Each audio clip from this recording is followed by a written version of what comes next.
Okay. Or is the sound working? Yep, we're good.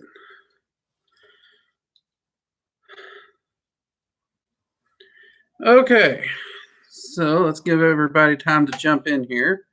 Looks like we got a few people.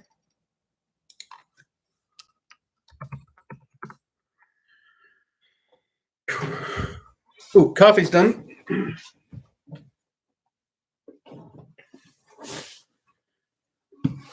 Can't go live without coffee.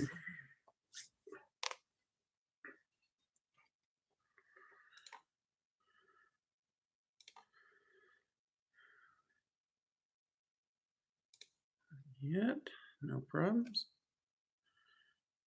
All right.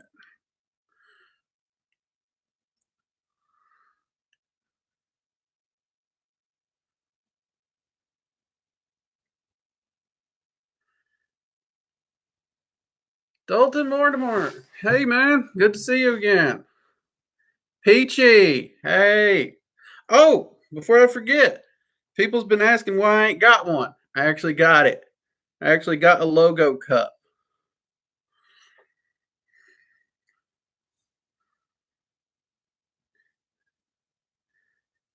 All right, Kane. No problem. I need to get me some more oolong. I'm out of oolong tea, and I miss that stuff. It's good. Been drinking Earl Grey and green tea lately when I'm not drinking coffee.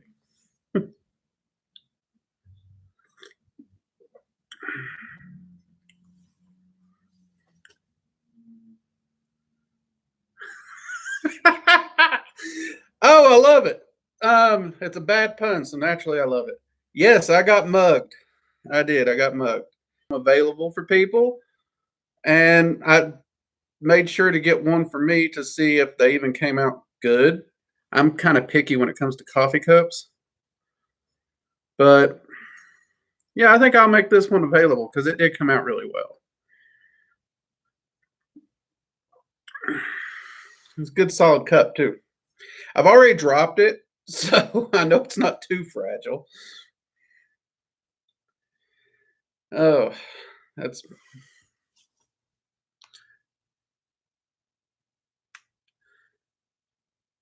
Is it Mardi Gras already, Peachy?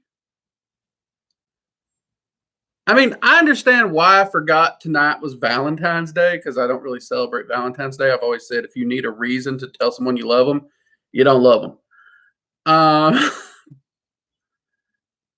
Daggone it. Mardi Gras snuck up on me, huh?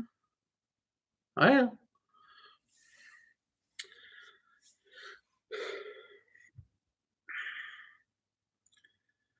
Okay, and it does appear my chat's working this week, but there seems to be a small lag in it. So just be a heads up there. But it is working.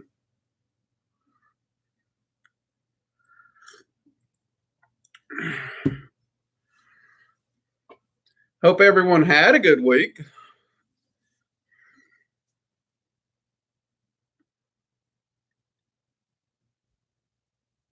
Yeah, that's true. That's true. 2 weeks ahead. Do I relate the Kabbalah and the Qliphoth in consciousness/subconscious or something different? If you're asking if I view it as a conscious and subconscious paradigm only, no. I do believe that it can easily be applied to both the conscious mind and the subconscious mind. But in working with the two of them through soul travel, astral travel, and evocation, to put them only on a mental blueprint style, if that's what you're asking. Now, that said, I do know a lot of magicians who work with them in that paradigm, and they get great results. But at the same time, I don't believe those magicians do too much astral travel, I know that they look at evocation as also evoking that part of their consciousness.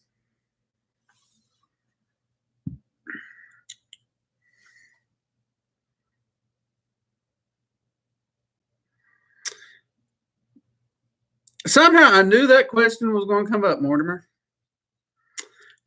So yeah, let's just knock that one out real quick. And if Mathis, if you want me, if I didn't get your question correctly, just let me know. Love spells. Okay. This is actually when you become a professional magician and you put yourself in public. This is one of the 2 areas you will get the most emails on. Now, that said, here's my opinion on love spell. Anytime you do a love spell, even if you're 100% successful in swaying an individual to love you, you have to understand that that magic will always be working against the other individual's will.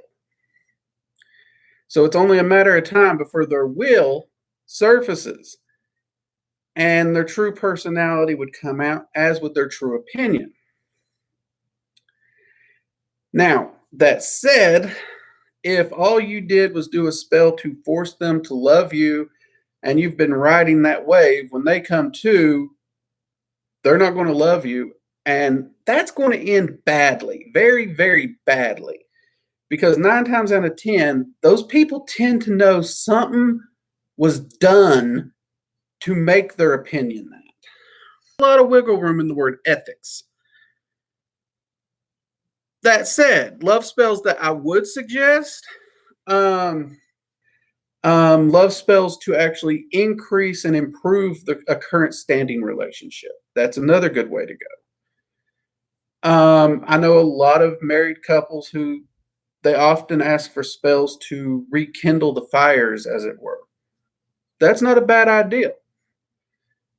It's better than answering the door naked, because there used to be a joke in the 90s that, yeah, surprise your spouse, meet them at the door naked. Yeah, well, what if you open the door and it's the UPS guy, not your spouse? So you got to be careful there.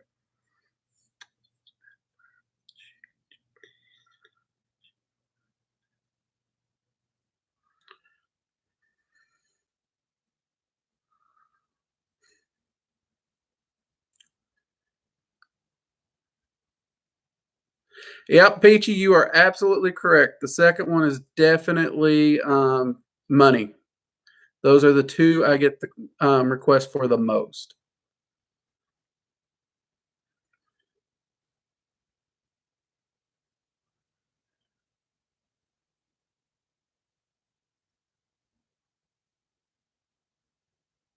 Oh, okay. Yeah, that's what I thought you meant. And actually, I do find them, at least the realms themselves, to be quite literal in my working with them, because there's pieces of my subconscious and conscious mind that there's no way I would have had that information predating it. But that's been my experience. But regardless of whether you see it as literal or just on the mental and subconscious mind, if you're getting the results that, but like I said, in my workings, the realms and everything, they're so tangible and real. I have a hard time buying that it's just working with my consciousness and subconscious mind only.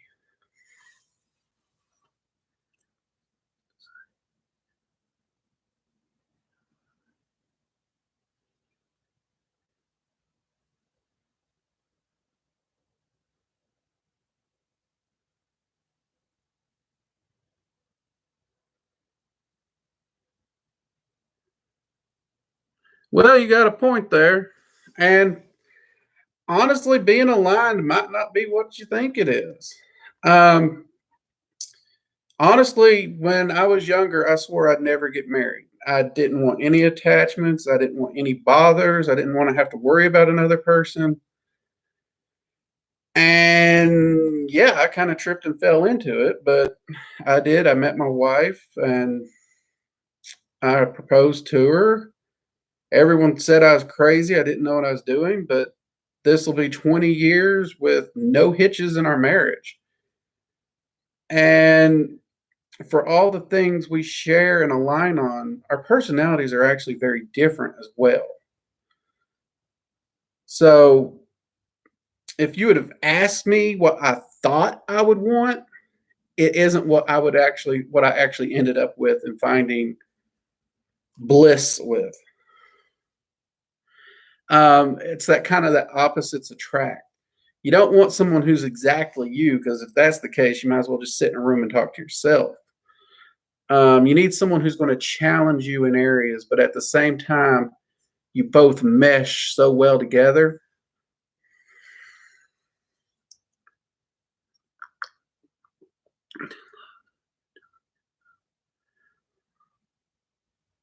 Oh, that's a good question.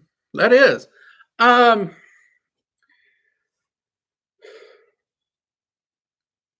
those aren't bad because that kind of a love spell is one. It's similar to what Will's saying, where you're drawing that person to you to who aligns with you, who you can love, and who you'll get along with.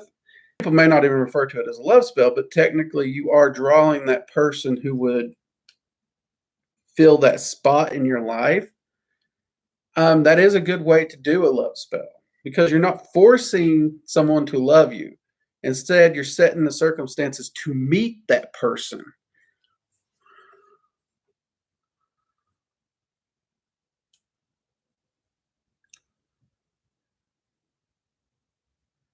Yes, I do see my guardian dragon and other dragons in the astral.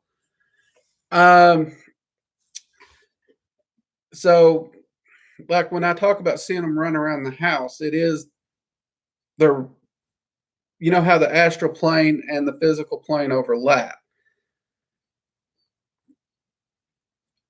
I would say they got one half of 1 foot in this plane and one in the astral. Um,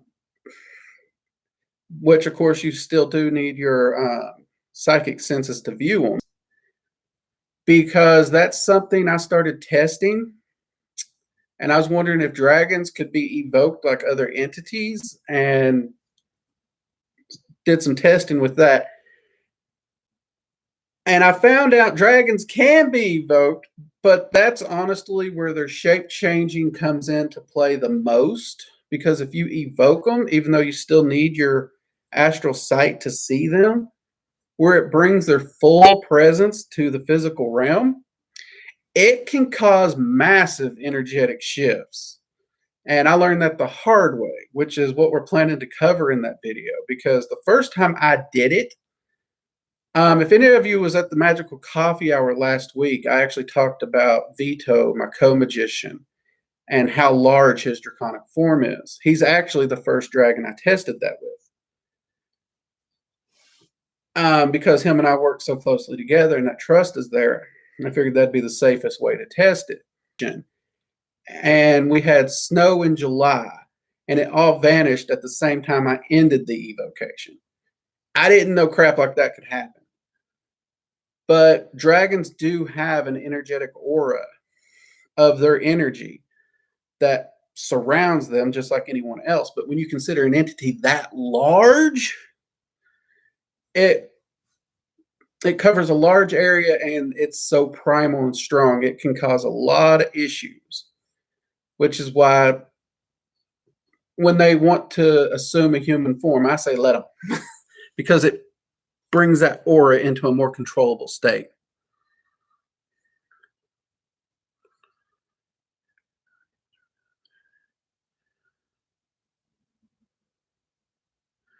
Congrats on 15 years. Well, most people don't make it that far, which is sad to say. Let me get caught up here. Do you see the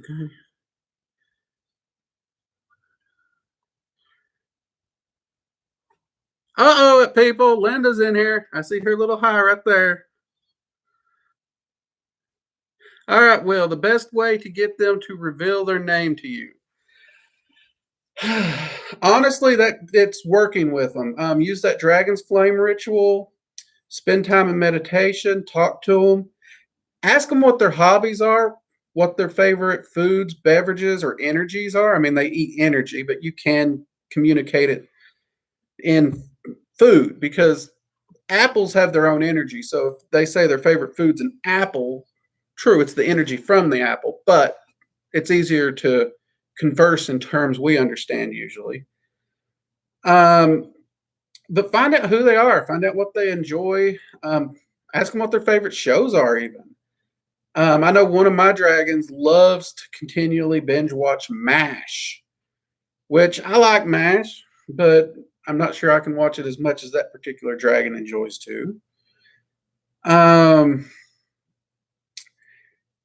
build that repertoire with them and get to know them in that meditation state and talk to them even outside of ritual. And then just ask them from time to time, just flat out ask them. And when that comfort level's been built up, they will give it to you.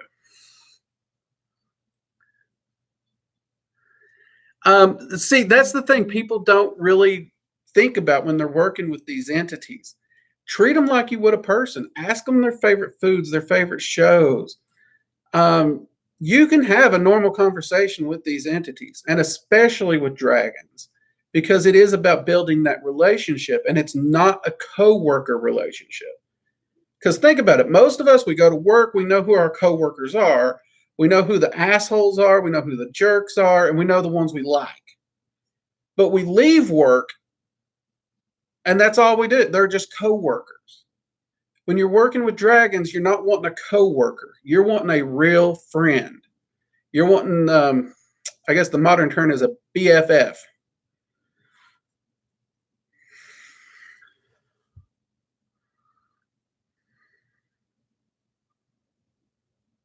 And yeah, it is work on both sides. And they're going to be helping you in every bit they can.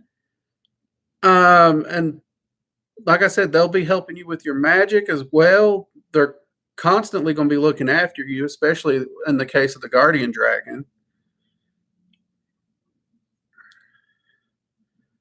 But yeah, as you're building that relationship, just ask them what they want you to call them.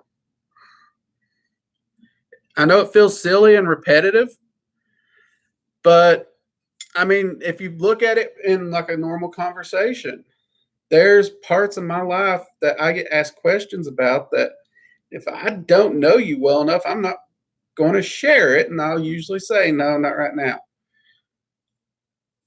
But if you keep asking me the question, eventually, once I know you, you'll get the answer.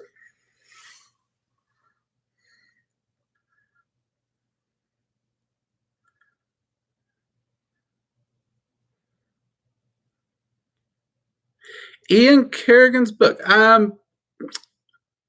Which book is that? I don't recognize the author's name. That might be a book I have to look up. But if you give me the title, I might know the book better. I usually know book titles better than I know authors. Same thing with movies. You give me a character, I'll know it. Actors, I rarely know.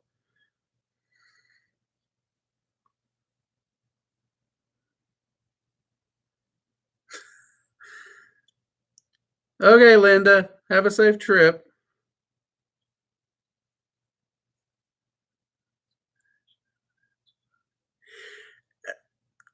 Yeah, I don't know why MASH was picked, but that does seem to be that dragon's favorite show.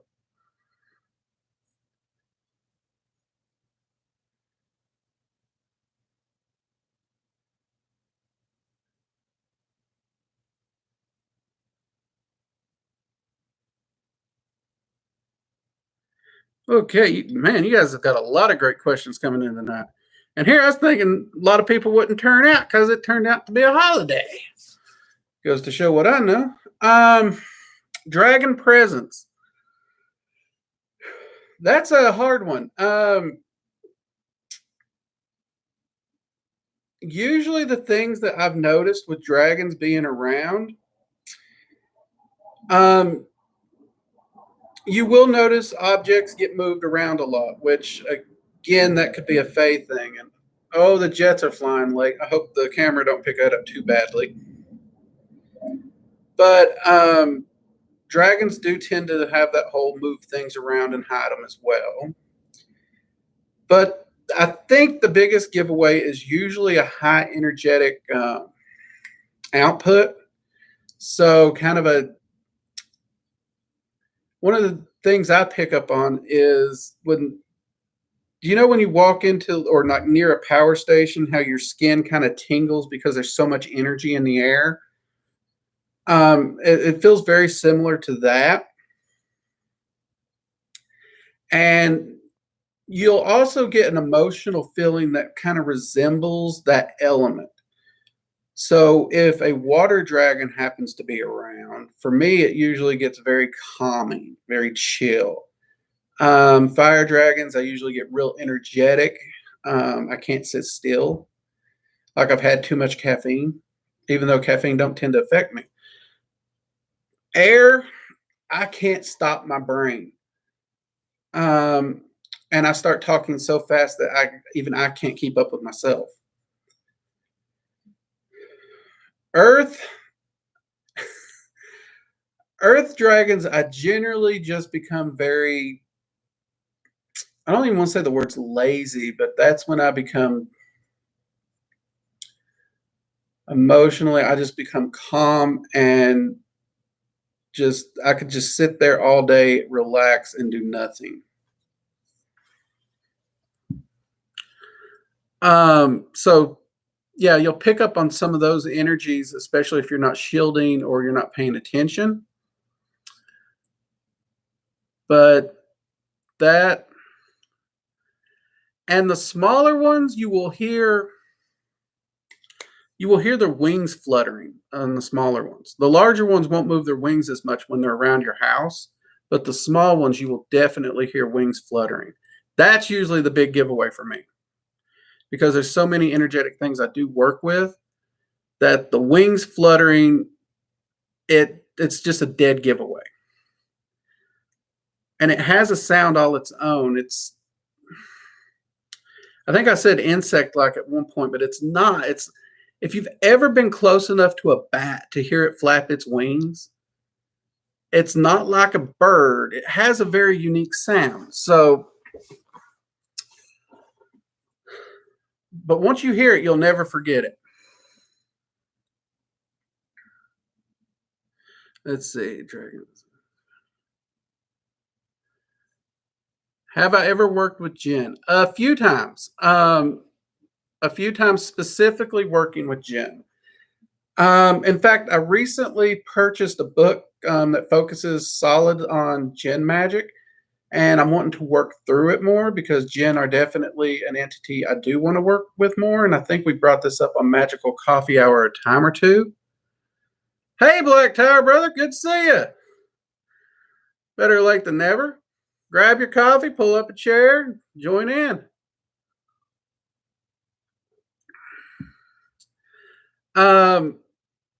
So yeah, I have worked with Jen quite a bit. Now there are people who will say Paimon and Azazel are Jen. If you count those two as Jen, then I've worked with Jen more than what I would consider because I have worked with both of those entities quite a bit. But I found Jen to be pretty good to work with when I did. They seem to be straightforward with their work. They're really no nonsense. I know some Jen have a bad reputation, but I tend to find if you approach it intelligently and you're thinking about it and you're being specific, they're pretty good entities to work with. You just kind of got to be thoughtful ahead of time. And what is the relationship between Fae folk and dragons? That's a good question, and it sounds simple, but it's not. They work together a lot because both the Fae folk and dragons care about the balance. And dragons do work with both sides of the Fae, the light and the dark Fae.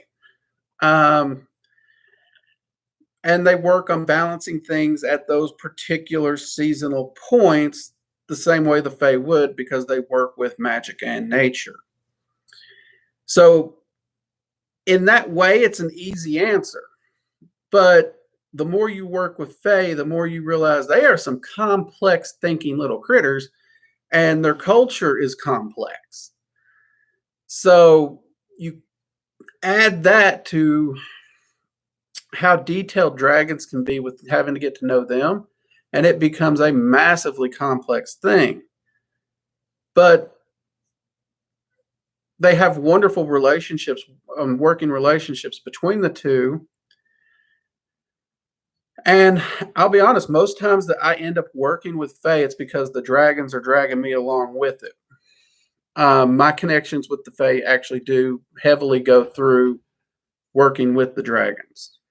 In fact, the first time I worked with Mab was because of a dragon.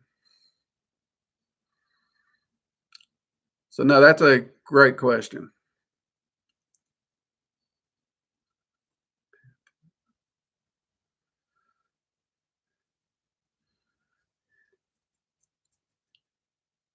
I'll look that book up because, like I said, I've not read that one. I'll have to look up that.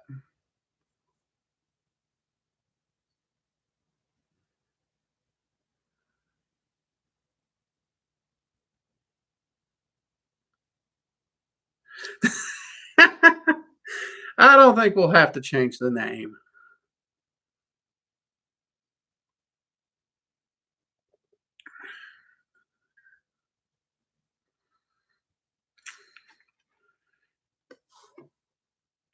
Okay.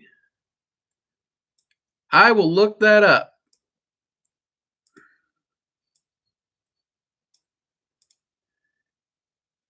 I am grabbing this right here to. There we go. All right. I will make sure to look that up, and I'll let you know what I can find on it, because it's not one I'm familiar with. There's an old grimoire that I've seen listed under that name, but I've not had an opportunity to really peruse it completely. The copy I seen wasn't translated well at all, so it was hard to read. No, dragons are not anything like insects. Like I said, it was a bad explanation for the tiny wing sound that I was trying to find the word for.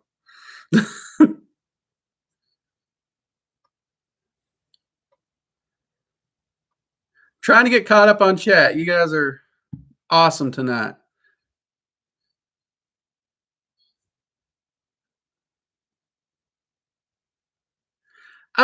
Mortimer, I honestly do not remember the title of the book. Because I purchase a lot of books to read, review, and try and figure out where I want to study next. I'm always reading, so I'll be honest, I purchased the book yesterday. I can't remember the exact title of it.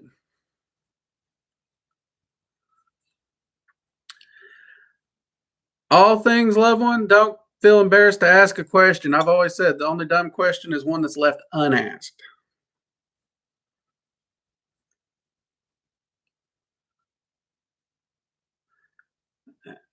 Hello, Cymatics.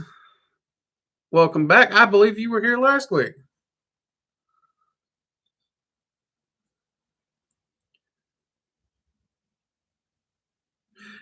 We talked about ancestor work a little last week or week before. Ancestor work is awesome. I think you'll enjoy that one.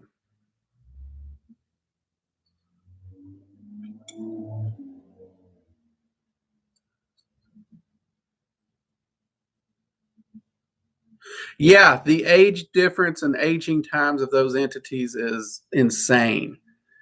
One thing, like the 9 elemental rulers, I'm wanting to do a video where I share their sigils, and when I first got those sigils, I looked at them and they were really weird sigils. It wasn't what I was used to.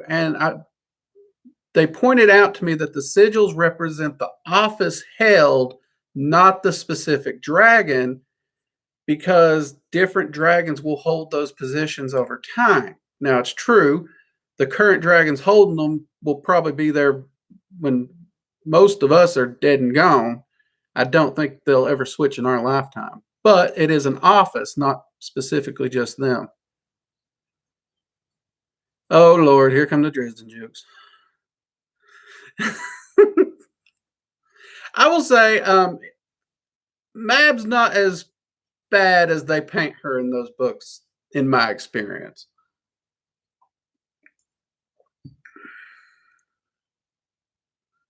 Oh Lord, yes.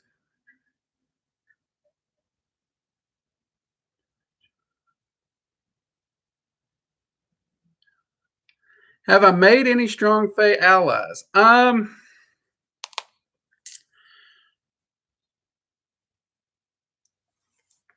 That that's a little tricky.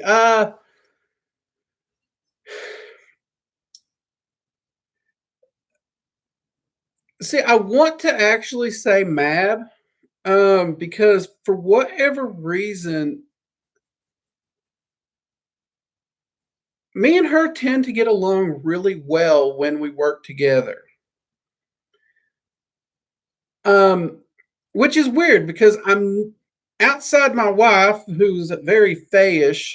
If I can ever get her on camera, I don't tend to work a lot with Faye outside just helping repair relationships when somebody does something stupid and screws up like a Faye circle or something at their house, little things like that. Unless the dragons pull me in that direction to help balance or fix something, which usually goes into some form of nature work, helping at a lake, a river, a forest, those kinds of things. So Mab's one that I would pick. Now, there is one Fae.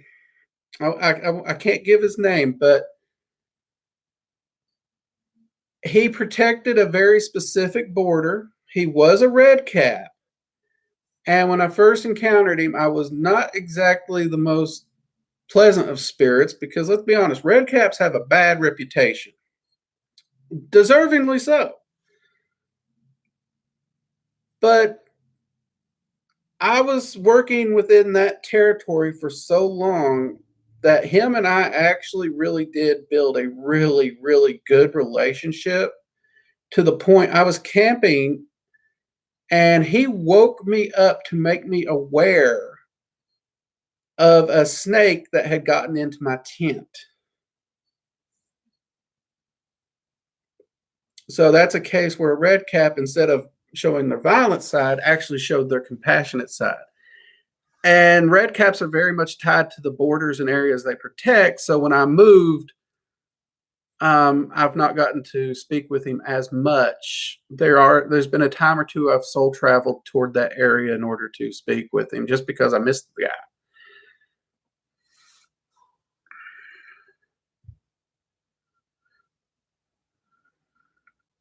I hope that answers your question, Black Tower.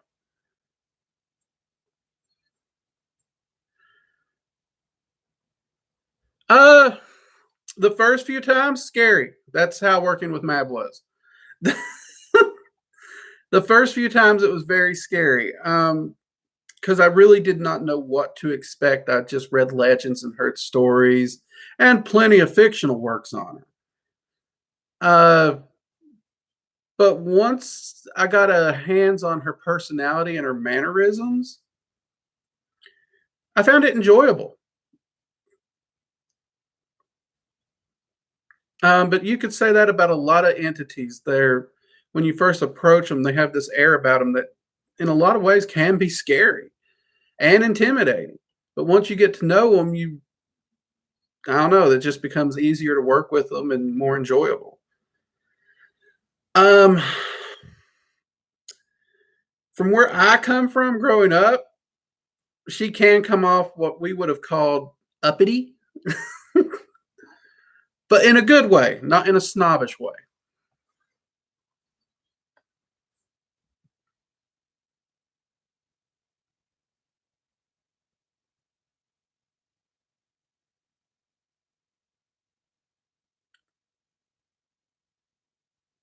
I've read some Enochian books. I've not read Enochian yoga, and I've encountered a few Enochian dragons. Not really worked with them. And or Vovman, I don't think I've worked with that dragon. Though it's interesting you bring them up because that is a category of dragons I've been wanting to work with more. In fact, I it's a category of dragons I didn't expect. And once I actually just mistaken them for your classical celestial style dragons. But I was quickly corrected. So, and I've not gotten a chance to get back and try to work with any of them more directly. But I've got to make time for it because Enochian magic fascinates me. It's an area I'm sorely lacking in, and I should study more. But especially when it comes to the fact that there's dragons that align with that current too. Um, I really want to know how they function more because every little clan of dragons are very unique in their own way. Which I mean, they use different names. Some people call them clans. Some refer to them as flights. The names of what they call them get, but yeah, clans is probably the best name.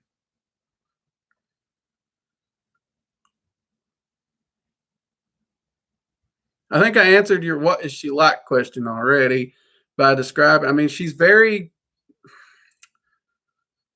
well. Instead of just saying uppity, she's sophisticated, well mannered. But most Fae are well mannered. Manners plays a big part in Fae culture, from what I've found. But I would consider her a very refined and regal lady with a temper.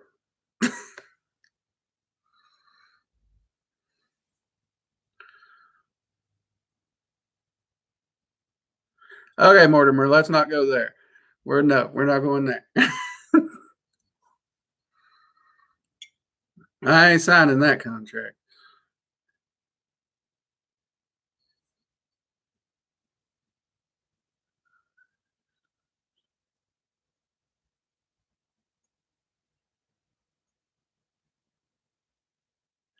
Yeah, I've actually ran into quite a few Fey dragons, and there's quite a few of them that do align with the energies of winter, snow, ice, of course, frost. Those are when it comes to the Fey dragons, those are the ones that I have worked with the most. Um, for whatever reason, I don't tend to get dragged into matters working in summer and spring and that stuff, which uh, I do prefer the colder half of the year. So that might be why, but my preferences usually don't get brought up too often. So I think it's just been coincidence up to now.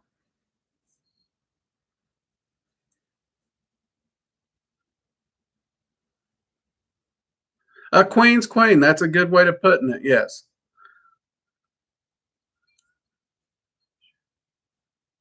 Hey, Sharon's how we learn. One of my favorite things about doing what I do is the colleagues and stuff I meet, where we can just sit down with a drink and we'll just talk. And one of us will bring up something. Next thing you know, we've spent 4 hours rambling about one random thing, all of us pitching in our 2 cents. It's kind of like the old saying: ask a mage or ask five mages the same question, get five different answers.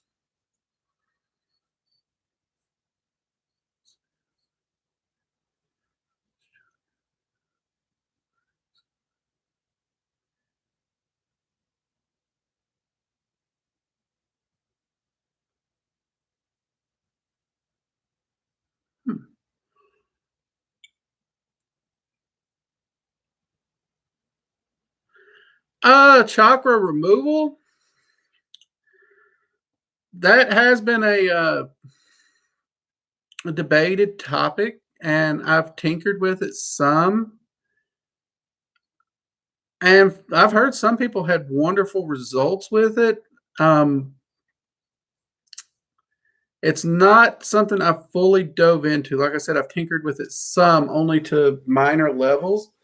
I think the best explanation that I heard for it and its benefits is you're basically removing an old chakra in order for a new energy center to grow. But then there's also the theory that the chakras are what bind us to our physical limitations. So if you remove them, therefore you remove your limitations. I've heard some people say it's dangerous, reckless, and other things, but I've heard just as many people say it's got so many advantages in healing that without doing a more hands-on testing, I don't really take a stance on one side or the other, because I've seen people benefit from it. I've never seen anyone who's done it and had all these horrible things that people warn you about. So I've seen proof of the benefits. I've never seen proof of the negatives. Does that make sense? But without doing a more hands-on, other than finding the practice and theory fascinating, I try not to put a bias in there.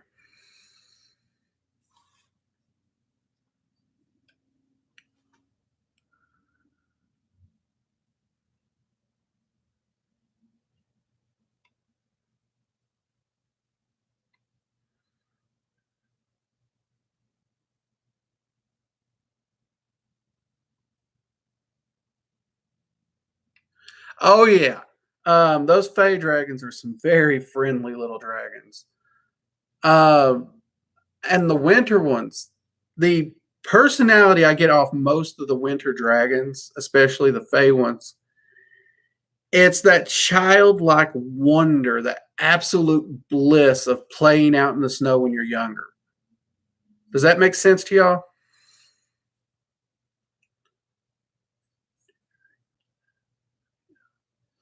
How much dominion do dragons have over the elements?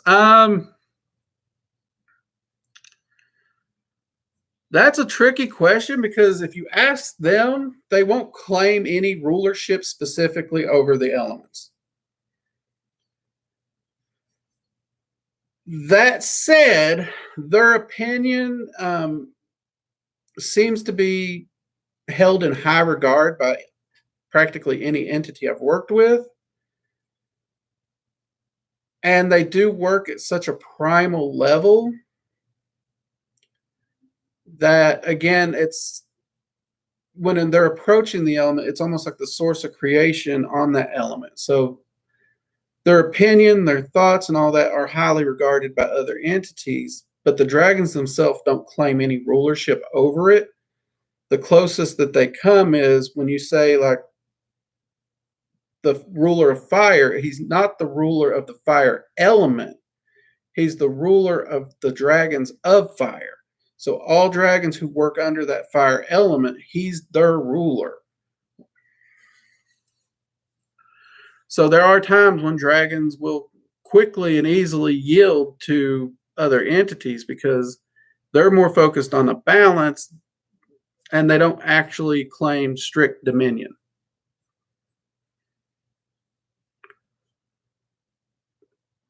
The only time they'll claim a dominion like that is in their own realm. That's it. And that's because dragons, when it comes to something like that, dragons are very territorial.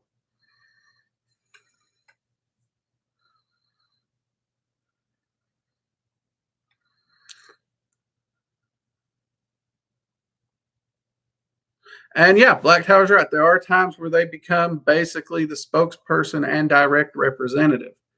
And they have no trouble stepping into that role when it's necessary.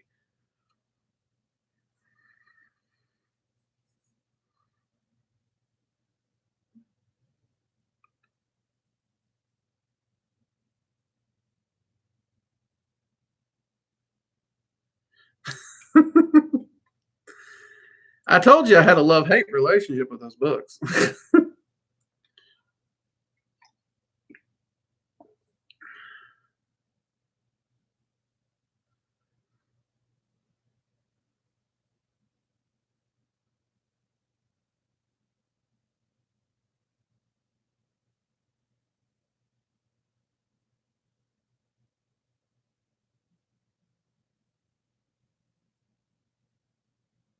See, Black Tower, that's what I was thinking with the chakras. Everything I've studied, it's about destruction for renewal, kind of like the symbol of the serpent.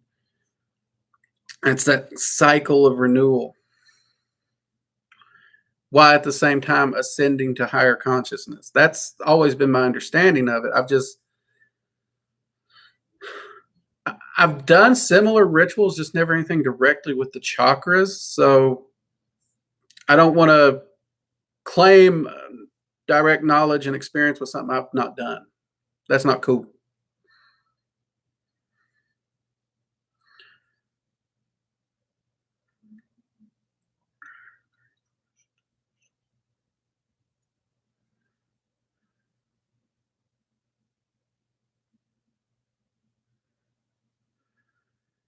Hey, Fifi. Good to see you back. Love the lighting, huh? I don't know what I did with the lighting, but I'm glad you like it. Oh, wait. I remembered to actually turn the overhead off this time, so I don't look like I'm all shiny and glowing this time.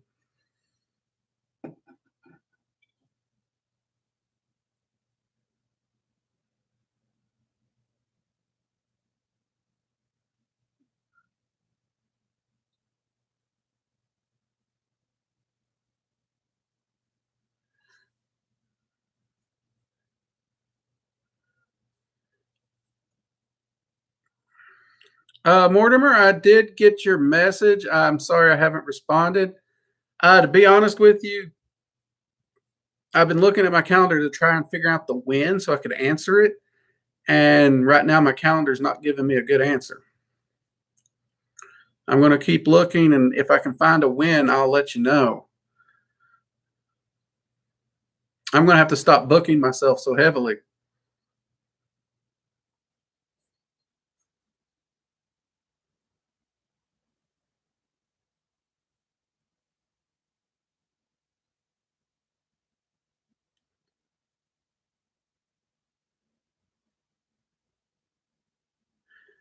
Well, that's actually not a bad question. No, the dragons I'm discussing are not attached to the fourth dimensions discussed in Ancient Aliens. And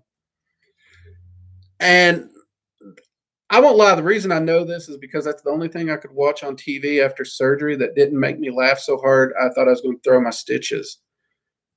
But no, they're not. They are multiversal beings, so you could say they're from different dimensions, but not in the same way that Ancient Aliens presented them.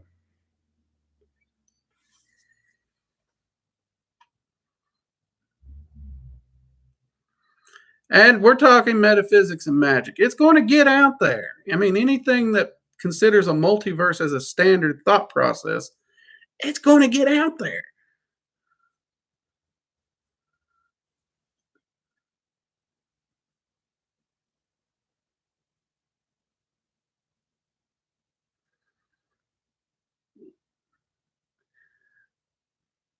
Reincarnation, the Matrix. Uh, okay, reincarnation. That one was a tricky one for me, and I have spent a lot of time speaking with different entities. Hell being one of them, the dragons. And here's my thoughts on reincarnation as I understand it. What we call the soul is far too big and powerful to be housed into a single physical object. So only a portion of our soul is actually placed in any one of those generational points. And that part of your soul takes on a personality and identity of that you. So when you pass on, that portion becomes that spirit. And this is the reason why you can actually evoke a past life version of you and it still show up, because you are evoking that portion of your soul. And ideally, by the time your whole soul experiences the physical realm, hopefully you'll learn everything you need to learn to move on up, as the Jeffersons would say. And if not, you may have to repeat a few processes or all of them. That's the Cliff Notes version of it. Welcome back, Zero. Good to see you.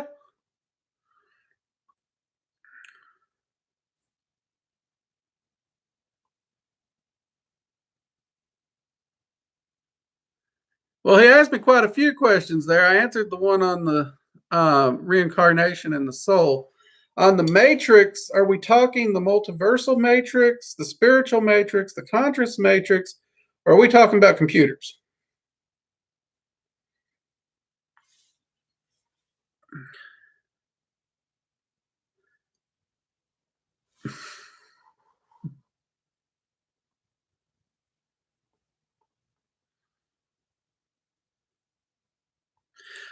Like I said, I studied religions and a lot of them. And so many religions speak on both reincarnation and some form of eternity, whether it be punishment or reward. So it's like, how do you do both? And if I have a question, I have to find an answer. And that's what done it. And that's where I came to the conclusions on, which makes sense too. When you get into soul travel, you realize that the soul is a lot more than what we take it for, which is scary because we do place the soul on such a high pedestal. Yet when you look at the entirety of it, we don't give it enough credit at all.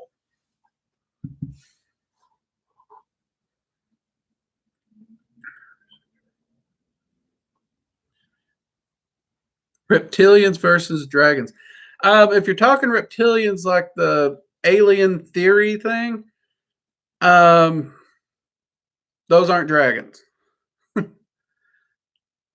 Though I have wondered if that theory doesn't come from dragons meddling in the physical plane.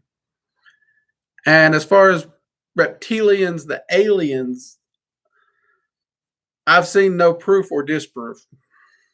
So I can't really take a stance on reptilians themselves. Yes, Mortimer, the world is a wonderfully weird place.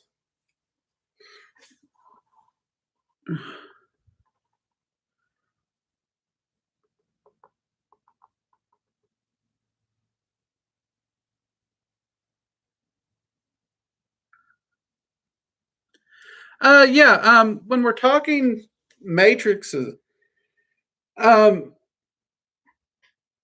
me, it really comes down to the multiverse. We're just using a more modern term because if you look at the laws of magic, one of the laws in there is the law of infinite universes, which basically every possibility of every decision, of every path, is a reality in some place, somewhere. So somewhere out there, there's a universe where I'm the Pope. Lord help us all if that would ever happen. That would be a bad day for sure. And in some universe out there, this world is populated and ruled by cats and dogs. Because those possibilities are infinite and everything we do affects that cosmic universal weave in some way. Therefore, it does affect the matrix, if you want to use that term, in some way. And that happens on all levels of reality. at least on the physical, mental, and spiritual side. Now, when you say technology and computers, that's actually something me and my wife discuss quite a bit because she loves technology, and as y'all know, it don't like me, so I'm not fond of it. But I would almost place technology as a new reality or tapping into a different reality. Because when you do look at cyberspace and all the different ways that the web has been created, it in and of itself works almost like its own multiverse. It's kind of creepy when you start looking at it. And it does make me wonder where technology and magic will lead us the more they become intertwined. And techno witches and techno magicians are becoming more and more prevalent. I know an entire group of magicians who does all their rituals on a program or something called Second Life. I'm not familiar with it. I just know it kind of reminds me of The Sims. It's a world where they move around and do things. You all might know more about it than I do. But their rituals produce results. So they're operating in a different reality while still producing results in this reality. And I think that that is an area of magic we should probably explore more.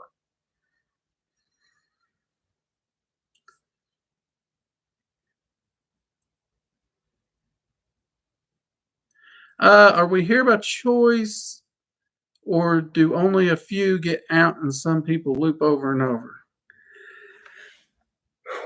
That's a slightly debated thing. In my research, and this is I can only speak from what I've found from exploring the concepts of reincarnation and soul. Some people are here by choice. In fact, one of the reasons so many entities enjoy working with humans is because it's their opportunity to connect with the physical plane and experience it without fully incarnating on this plane. So we do experience things that they don't get to because of the physical realm. That said, some beings would easily choose to incarnate physically. So even after ascension, some may choose to come back. And there are those who, once they can break the loop, they don't want to come back. So it's a little bit of both. It's both choice and just being stuck in that loop until you get it right.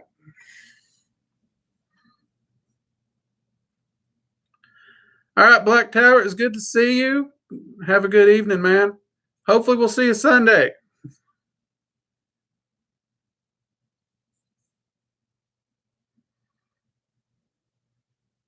See, everyone loves you, Tower.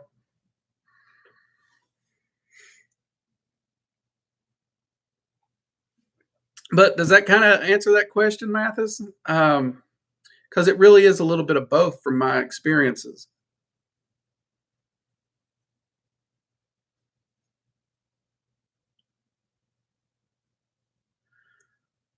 And as to the whether a few get out, only a few get out, I like to believe we'll all get out of the loop, or at least have the choice to get out of the loop eventually. Though I will admit, I've met some people who are pretty thick headed, and you wonder if they're ever going to learn. So maybe hoping we all get out might be a little too much, but I like to think even those thick headed people can learn.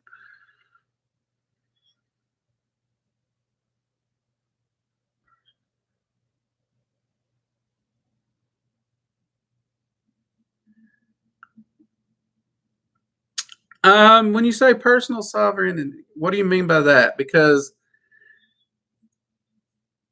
technically, my practice is it is focused on my will, what I want, what I seek to achieve. But at the same time, my individual freedom and of expression, speech, all those things are highly, highly important to me. And I do really focus on me as being in control. One of the things that gets me in trouble with a lot of practitioners is I refuse to bend a knee to any entity, not even a deity. I approach all gods and goddesses as my equal. I'll treat them with respect, I'll treat them with dignity, but I do approach them all as my equal. And there's a few people in religious circles who take great offense to that viewpoint. But my fate, my life, it's mine. Good or bad, whatever end it comes to, it'll be by my power.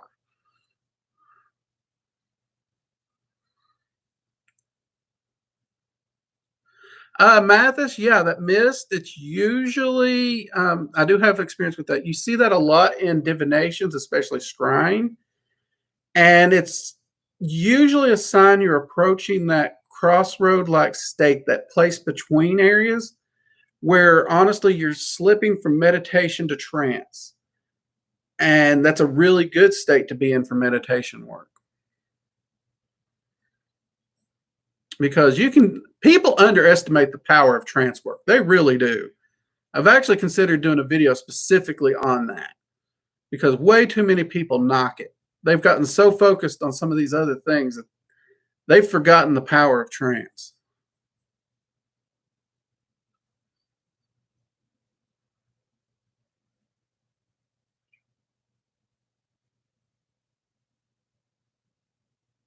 Well, you got a point. Games are like rituals, if not literally being them.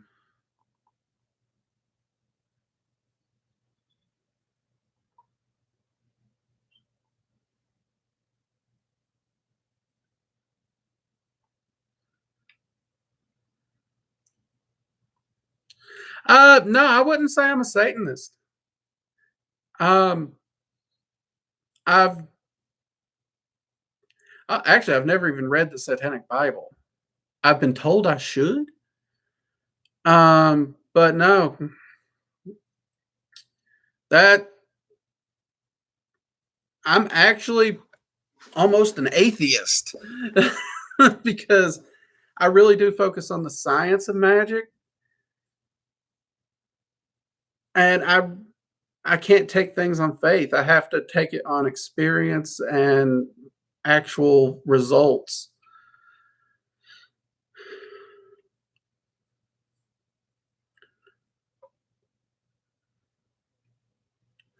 But that said, I do approach all entities with respect. But I expect the same respect back, or I won't work with them.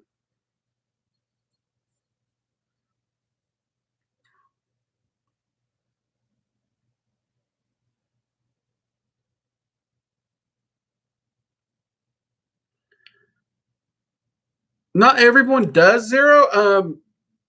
And that's actually the mist tends to help some people because it's a warning sign.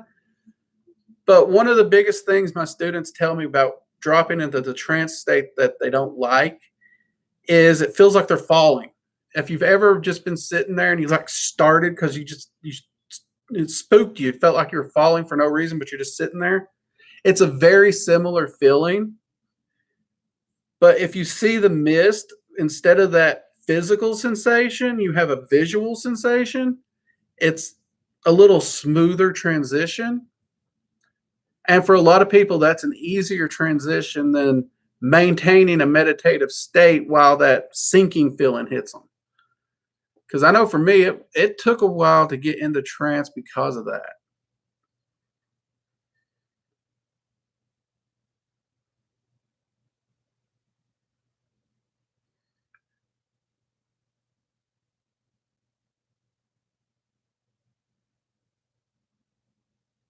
Yeah, see, that's me. I'll approach any entity. Um, any of you watch Magical Coffee Hour? You've heard me say I still work with Jesus. I like his style. His first miracle was to turn water into wine just to keep the party going. If I could turn water into mead, I'd save a lot of time in my home brewing. And many of his teachings on compassion, pretty good teachings. How the church twists them, not a fan of. Um, I do work pretty heavily in Norse with the different Norse deities. Again, I like their style. We get along really well, but I have no problem approaching an entity and talking to them, seeing what they're about, and going from there.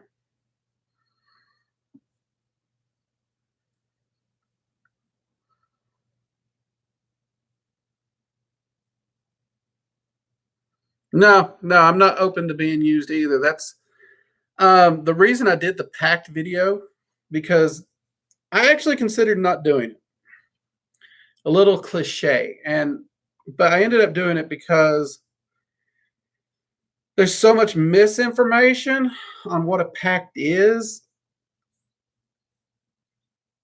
that I figured the videos was worth doing to put it into reality terms and try and break the stigma of the Faustian sell your soul to the devil for X. And it's a contract. You know, it's a business deal. It's no different than going to a drive-through for a Big Mac. McDonald's gets their $5, you get your Big Mac meal. It's a transaction. That's all it is. And you don't have to talk to the waiter or waitress anytime after that. You're done. They got theirs, you got yours.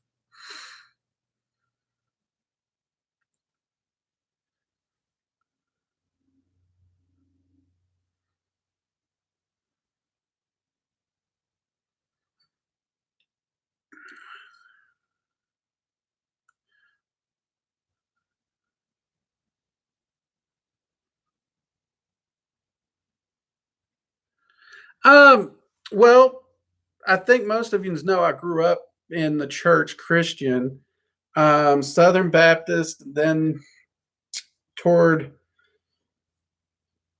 high school, I transitioned over to Assemblies of God just because I can't sit and do nothing. Um, and they were a bit more open and I guess you could say out there from a church point of view. Um, and one of my mentors did teach me some about Japanese mysticism, which was actually my first door into other belief systems. Uh, from there, I have studied voodoo culture. Well, I was initiated. Norse mythology and practices is actually something I've studied quite a bit on as well.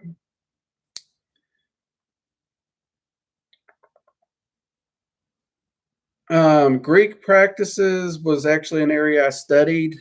Um, though it's been so long, I'm so rusty in that category that it's not even funny.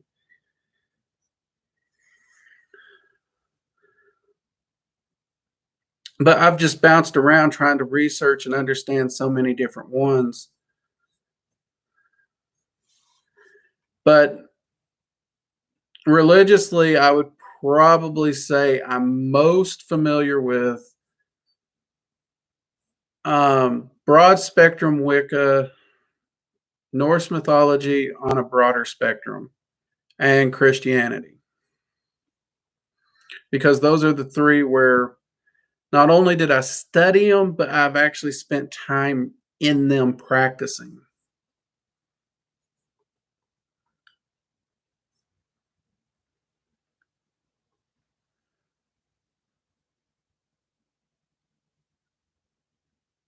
And the science of magic, to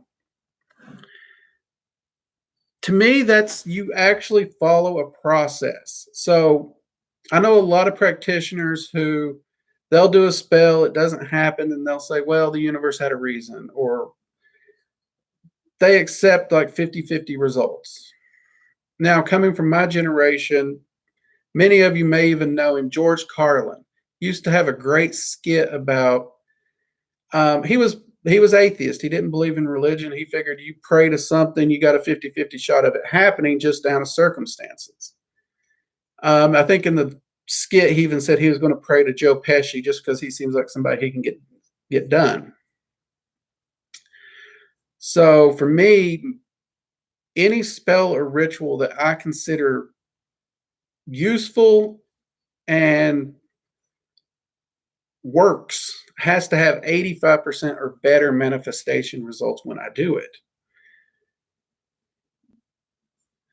And I do test, tweak, and experiment with the different ways to harness and manipulate those energies to get that result. And if you look at the laws of magic, those really kind of tell you how energy functions. And understanding how that energy functions allows you to understand how to manipulate it and apply it to that formula to get the results you want. And yeah, it's the framework of how the energy functions and manifests without religious dogma, if that makes sense.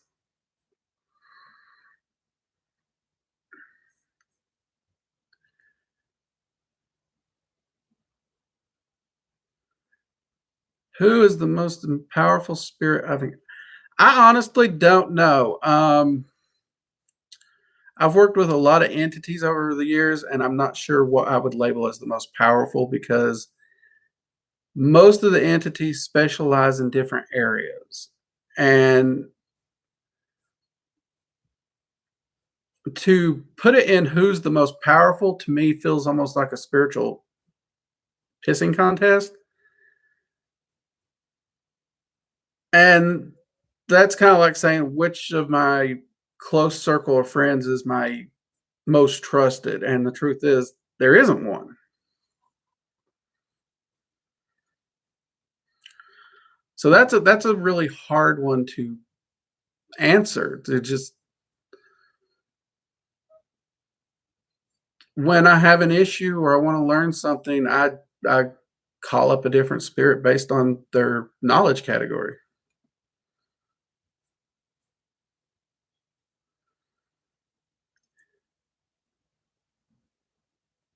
No, I'm not saying Faustian deals are like Burger King. I'm saying I was dispelling the Faustian concept of it,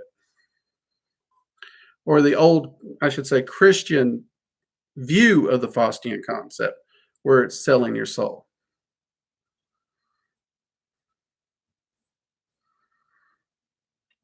Because if you really boil it down, it is a transaction. Because your soul's not on the line.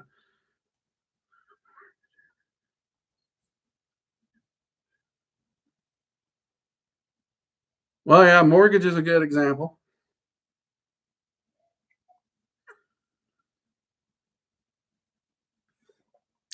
The packed video is already up.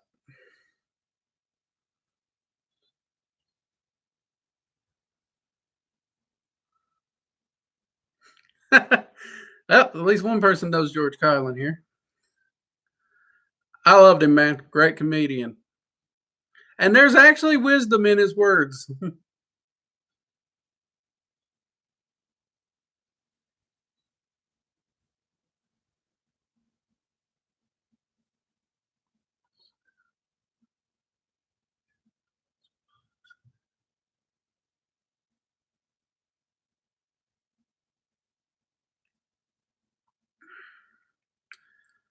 Uh, Will, you're asking some good questions. Working with all these entities, is it your approach, relationship, or the spell and mindset? Um, hmm. If I had to pick something, I would say it's because I do work with the laws of magic laid out by. If you look at the book Real Magic by Isaac Bonowitz, which we did 3 episodes at the Magical Coffee Hour covering these, um, I would say that's the biggest thing because every day I wake up and I hold me and only me accountable for my life. And I'm always working to get to where I want to be. So, where I'm constantly doing that, I'm constantly directing those energies. Um, I think that's what honestly keeps it from going topsy turvy on me. But that's not a guarantee. Because perfect example, y'all know I'm doing Clifothic work right now. Well, my first exposure to it was a book, a collective kind of notes by different magicians. And I opened up each of those realms. I think I covered 7 or 8 spheres on the Clifothic tree in a week, opened them up. And that was stupid because you open that up, you expose yourself to that energy. That energy is going to bring about a change. It's going to move in your life. So by opening up all of those without knowing what I was doing, just because I was curious, I opened myself up to a massive energetic shift, which, yes, in the end, I can say it was beneficial. But the year to get there, that was a rough year. And I have no one to blame but me. Because looking back, had I approached it in a more systematic manner, other than just dive in and, sample the whole buffet real quick, I wouldn't have had as chaotic of a year. So in some ways, my approach keeps things from going topsy-turvy, but at the same time, my own curiosity and stupidity has created a few farfignugans in my life more than once.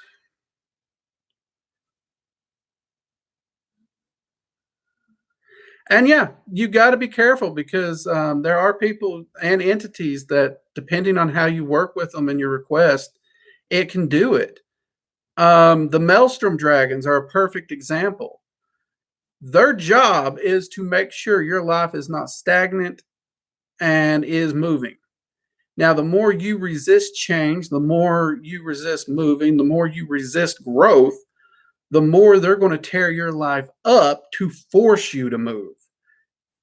And that's one of the reasons they're some of the hardest dragons to work with, because they don't give a damn about your comfort zone. In fact, they're going to throw you out of your comfort zone as far as they can. So you kind of do have to take a fearless, total readiness to change when you work with them. And that's hard for some people. We get very comfortable in our lives and we don't like change. And that's usually when the entities tear our lives up, because we're the ones building our own blockages at that point. And just because you like it don't mean it ain't a blockage, and they have to tear it down.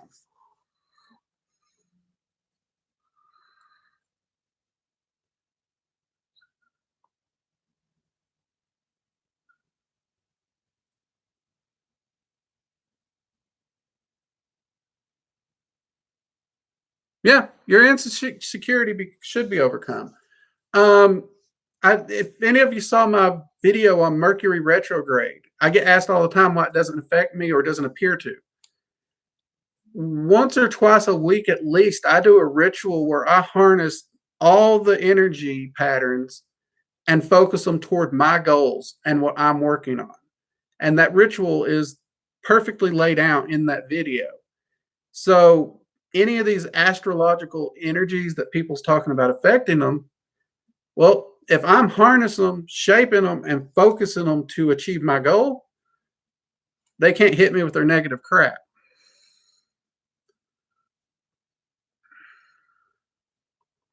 And if something goes wrong, I look at myself and say, okay, what can I do to fix this?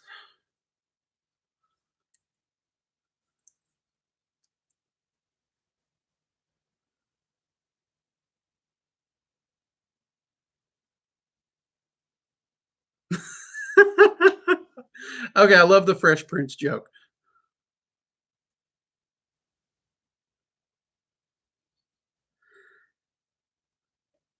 Yeah, that's the only reason I covered the pact video, is the no selling the soul thing. It does. They have no need for it. They don't want it.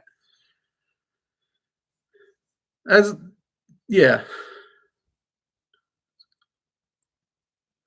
Uh, I'm not sure what you mean by Dama's Clifothic.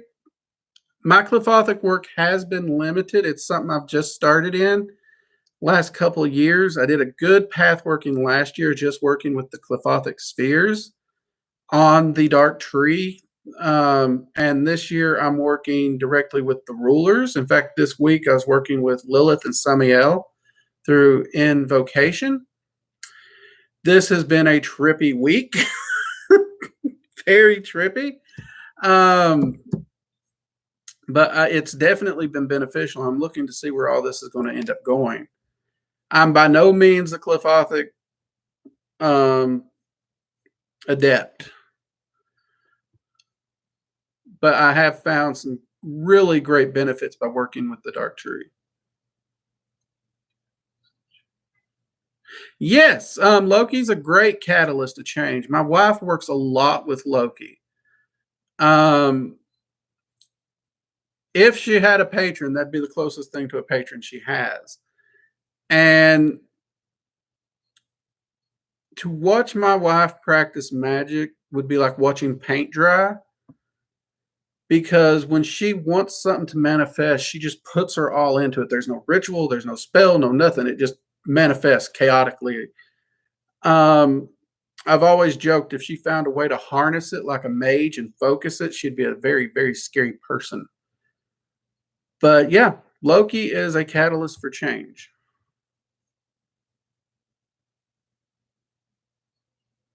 Good night, Zero. Loved your questions, man. Great to have you.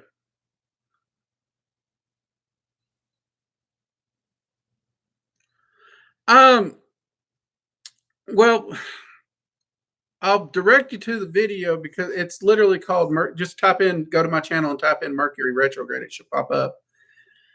But the general concept is you take and you harness all the energy patterns as one universal energy.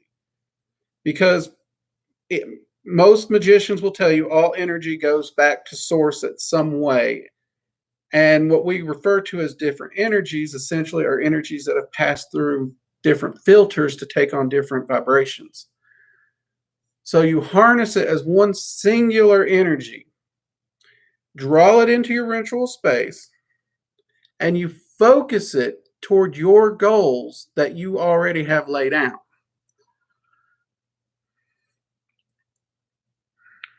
Welcome back, Linda.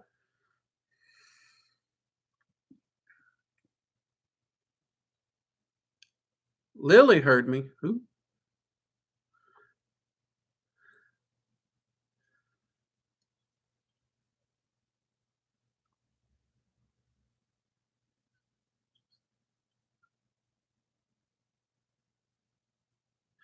All things love, that is a big one. That was huge for me. In fact, the prosperity spell I used to get where I am to be able to do this is actually on my channel. And yeah, I went from, we were negatives. Okay. We couldn't pay the bills and food. It just wasn't happening. But since that is such a big thing for everyone, I mean, even if you don't want to do magic full time, you still have to be able to pay your bills and have the money to support your hobbies, whatever they are. I mean, I like grilling and smoking food. That's one of my hobbies. I just got me a new smoker for my birthday, and I'm going to do some pork shoulders this weekend. That takes money and time. Like it or not, you got to have the money to make the free time. And, well, spiritual studies cost money. Right now, this channel, everything I'm putting into this channel is coming out of my pocket. Any books I use for research and review, all that, it's coming out of my pocket. You got to find a way to make it. Thanks, Linda. Yes, Sephi is a beautiful bundle of chaos.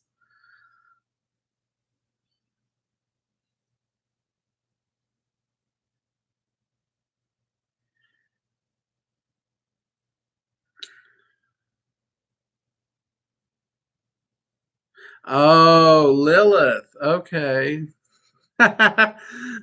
Great. The cat's attached to me. I haven't even met the cat.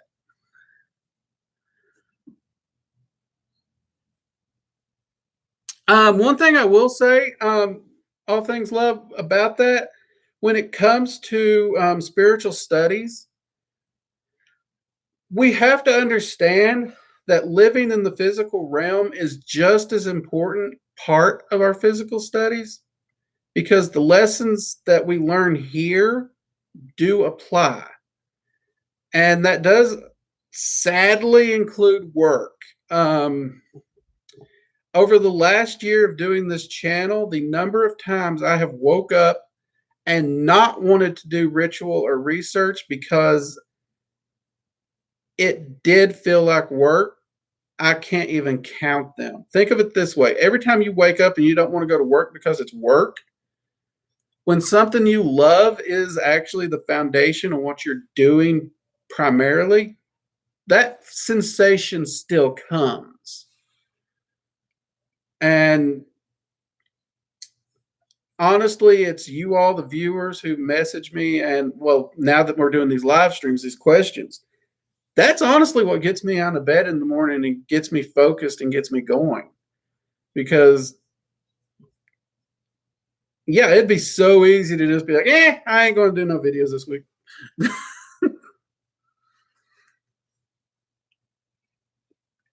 And I have to be real careful because I do have to continue my research on the side as well. I can't just make it all about YouTube because if I did that at some point, it's going to be like, well, I guess that's all I have to say about that.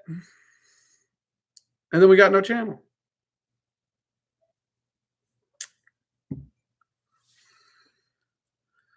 So you got to live the life. And it's a hectic life. Well, technically my birthday's not till the 18th. So that's Tuesday, ain't it? Huh. Our next video will go live on my birthday. How weird. But I did go ahead and order the smoker because I'm kind of planning to use it on my birthday to make my birthday dinner. It's my birthday present to me.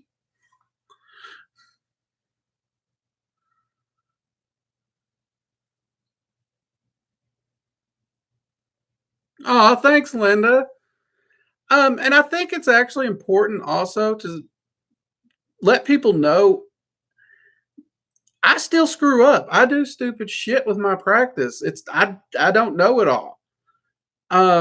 Like the Clifothic question. Yes, I know bits and pieces of the Clifoth. Yes, I've worked in it.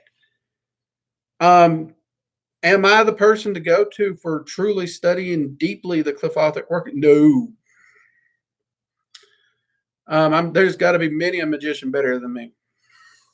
In fact, generally speaking, I point people toward Asenath Mason because at this time, her works are the ones that I've been working through and seem to have the most tangible meat into the bones and very applicable.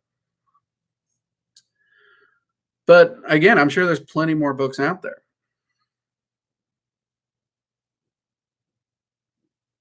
Thank you, Peachy.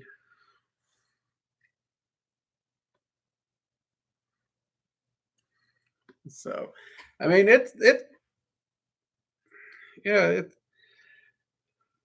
magic is work. So you got to make the world go around somehow.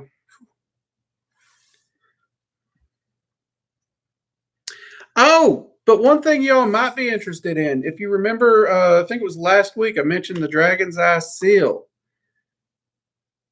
I did speak with the rulers and talk to the dragons about that.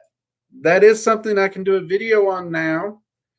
And that is something we will be covering and doing a video on. So you'll be able to see what it is, what it does, and all those wonderful things. It's something I can finally share.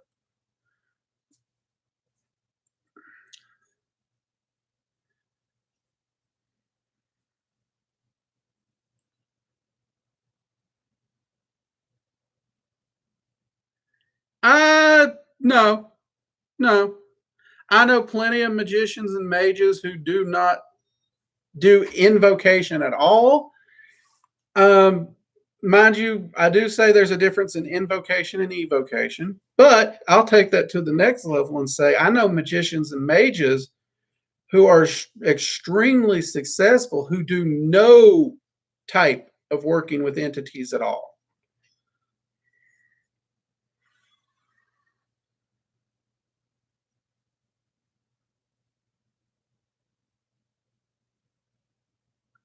Um, I'm actually planning on attempting to film that video tonight. I technically already filmed a video for Tuesday discussing the differences between dragon magic and draconian magic. But if I can get the Dragon's Eye seal video filmed, edited, and ready, I will try and have it available for Tuesday. I just don't know with everything going on if I'll be able to do that. So it'll either be Tuesday or the following Tuesday.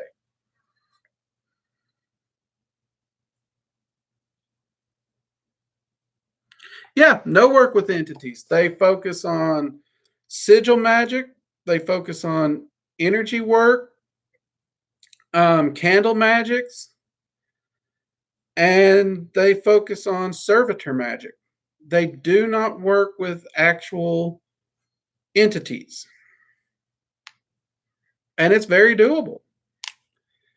Now, one could discuss and ponder how far one can get doing a practice like that.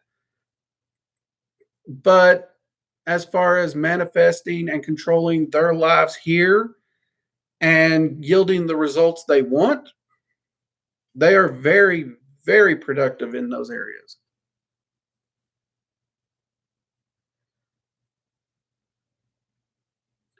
No, you don't have to work. Well, okay, if you're working in dragon magic, you do have to work with dragons. But to just be a mage, no. You just have to be able to harness those energies and create the change and the results you want.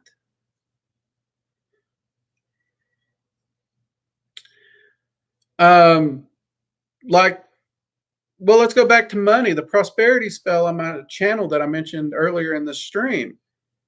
That spell does not require an entity of any kind to do it. It is a long-term prosperity building spell, which opens avenues of prosperity across multiple pathways, not just one. But there's no entity involved. It's all about harnessing the energy and putting it to work in your life.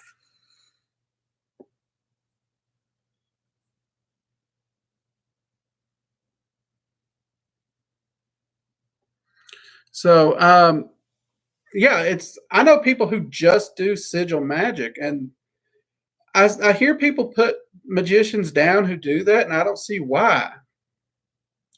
Because the same person doing that will say, follow your path. Well, if their path is they only wish to do sigil magic and they're getting the results they want, sounds like they found their path. I mean, my path ain't religious. It's I need tangible results. I can't take something on faith. So without tangible results, I wouldn't do it.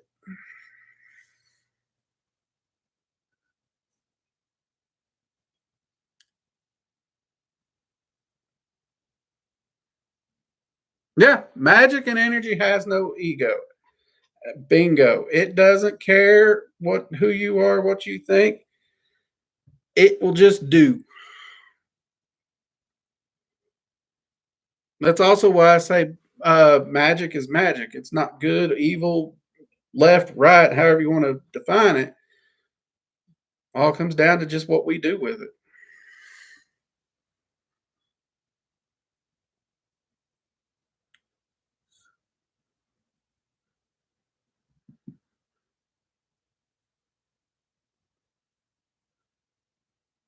No. In certain traditions, you would have to ask that. But no, there's energy flowing around us at all times that can be harnessed.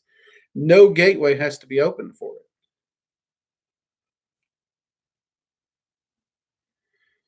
it. In fact, the Mercury retrograde we were talking about earlier, that ritual, it harnesses energy specifically here in the physical plane in our universe. It's here. No doors need opened. And that said, if you wanted to venture into the planes through trance work or soul travel, you could still do that without working with entities. You just have to learn how to open those doors yourself. Now, granted, in theory, some realms would be off limits because without getting access the first time from a dragon, I'm not sure you can get access to that realm, but that's not to say there's not a back door that I just don't know about. But that's one realm in an infinite amount of planes in the multiverse that you just wouldn't have access to. Though I would say if you're soul traveling and working in the planes, you're going to be hard pressed not to bump into something.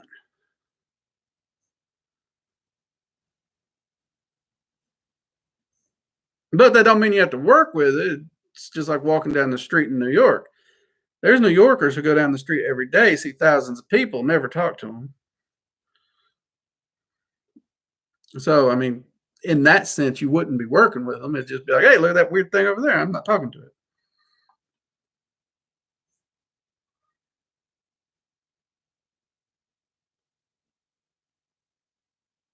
Thank you, Will. I'm happy to be able to share it. And thank you for joining us. I have loved your questions. I think I might have missed one or two of them through the chat feed, but I have loved your questions. Join us next week. Bring us some more. Heck, pop in on Magical Coffee Hour over on Twitch on Sunday. Throw some at Linda. Hint, hint.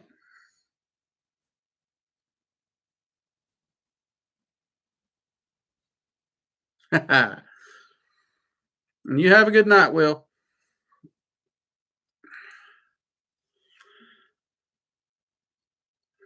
So, have I caught up on all the questions? I find that hard to believe.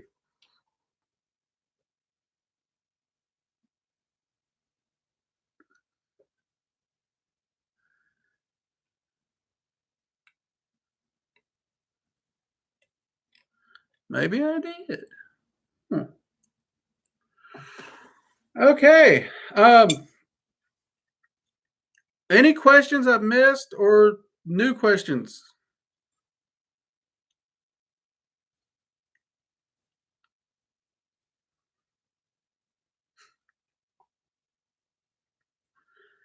I don't know, Linda.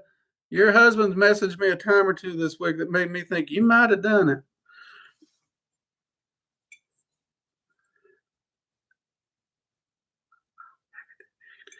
Okay. What about Hecate?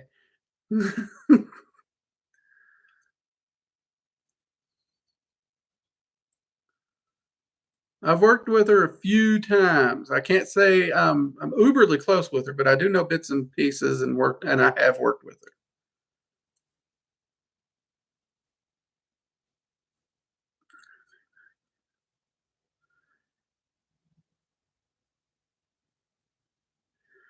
Yeah, sure, definitely.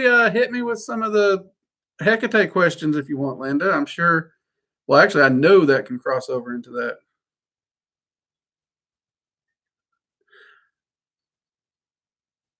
I'm more familiar with Hecate.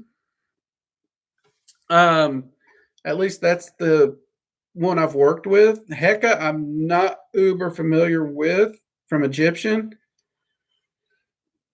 Egyptian's actually one of the pantheons I've spent the least time with the exception of Anubis. I did work with Anubis quite a bit for a while, and Isis. Those would be the exceptions.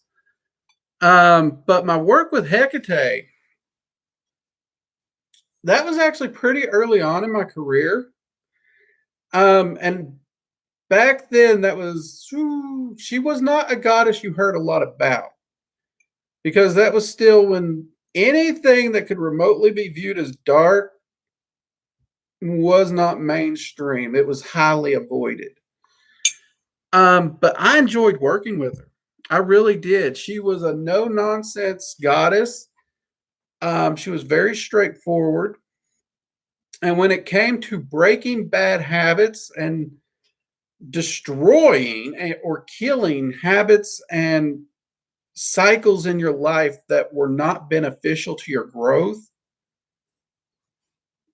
she gave no quarter. I mean, she was very direct about it. And she's actually one of the ones who flat out told me my caution and my fear of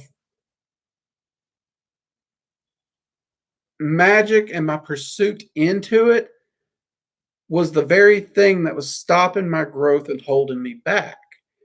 Because for all the stupid things you all have heard me do, there was a point where I would look and read even a simple candle spell before I'd consider doing it. I mean, I'd ponder it for weeks to try and figure out what could possibly go wrong before I would do it. And I did. I grew up in a place where, let's be honest, magic was looked at as bad. All magic was bad. And she's one of the ones that really helped me get past that. Um, and she's actually one of the ones that also helped me get in touch with the Norse, as weird as that's going to sound. Because the first book on Norse mythology I found when Odin and Freya showed up in a meditation did not paint the Norse as anything I would want to work with. It painted them as murderous, lying, dishonorable culture, which hopefully we all know is completely inaccurate.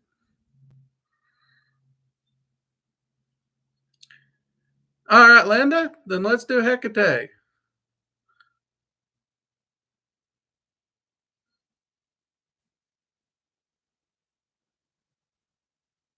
Yes, over the last,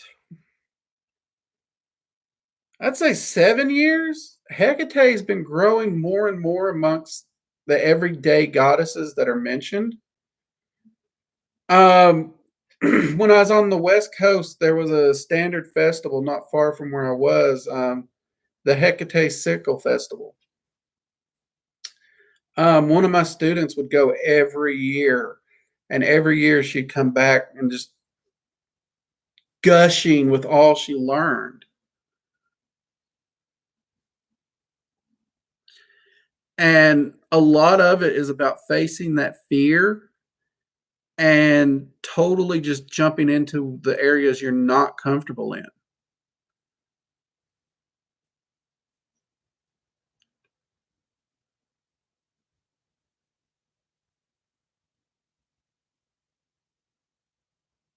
Yeah, she is a crossroads goddess. She is definitely,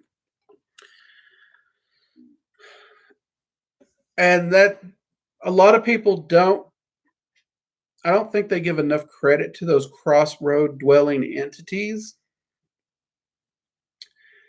because when we think of the crossroads, we don't understand just how dark and direct the crossroads can be, because they stand between creation and destruction, and they stand at a point where it's all things and nothing.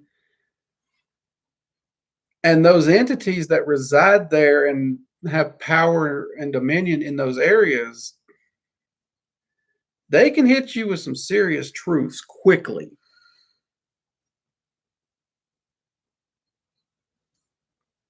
As to her origins, to me, no.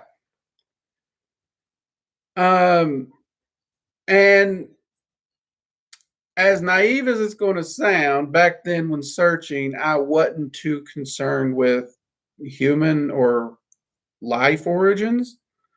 So it's not a question I brought up. Um, but I would actually be curious on her viewpoint on that.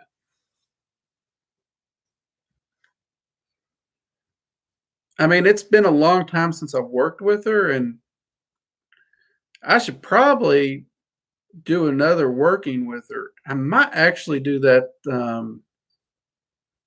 I usually do a Samhain shadow working. I may actually do it specifically with her this year.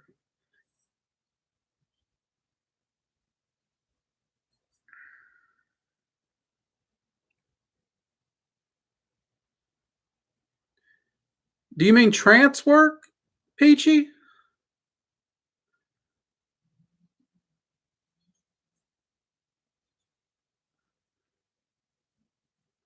Because I'm not sure I qualify for trans.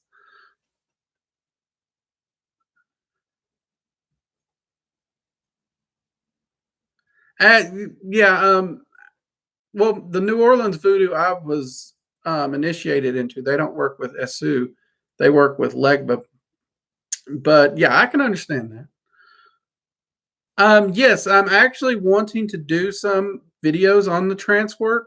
Like I said, I was wanting to do one on the fact that I think a lot of people don't understand its power and don't give it enough credit anymore. Um, and I think more information needs to be out on trance work. And I'm even considering doing a small class to add to the school that focuses on trance work because I've noticed there's a lot of information that covers meditation. I mean, heck, we got our own class on meditation. And then we jump into divinations, astral travel, evocation, and all these other things. And it's like this whole topic right here is just skipped over.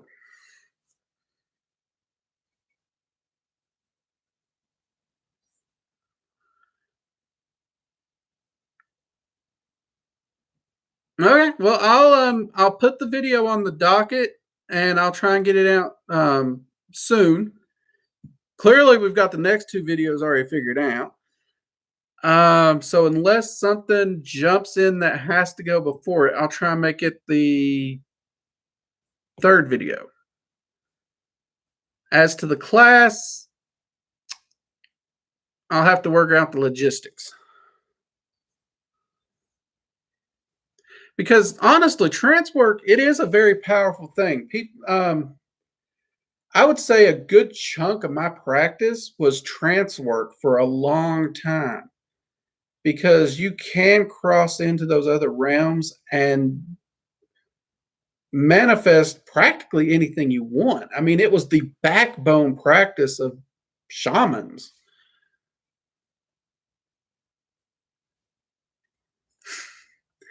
You're good at giving me homework, Peachy. I also got to check out that book. Um, so yeah, I got plenty of homework now.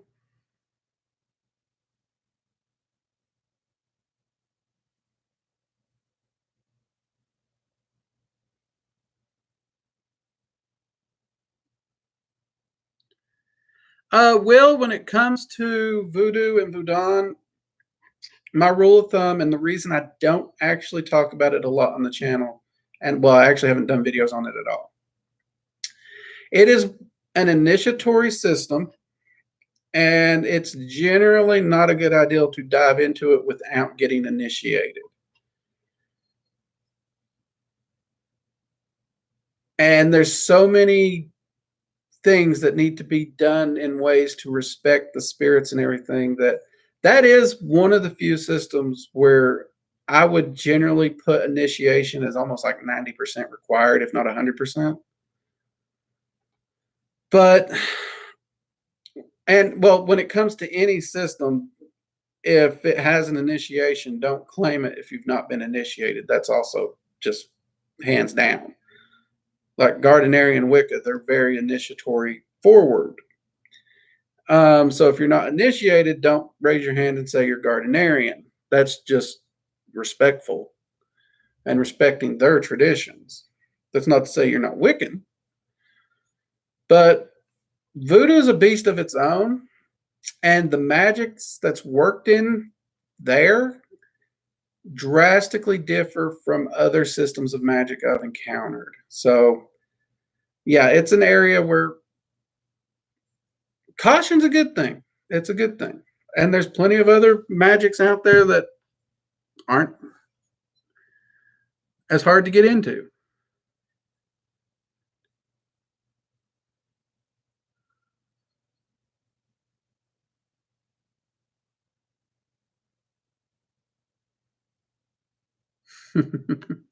New Orleans is an interesting town. I love it. That's I know a lot of mediums who have issues with that town because the spirits run that town. They don't die and rest. They just die and keep on partying.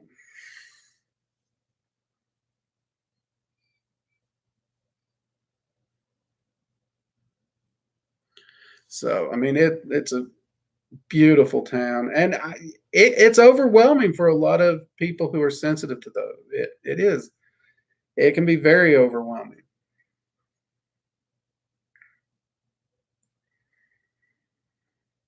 To be honest, I rarely, when I'm in Louisiana, do I get to New Orleans proper. I usually spend most of my time out in the bayou and the more rural areas.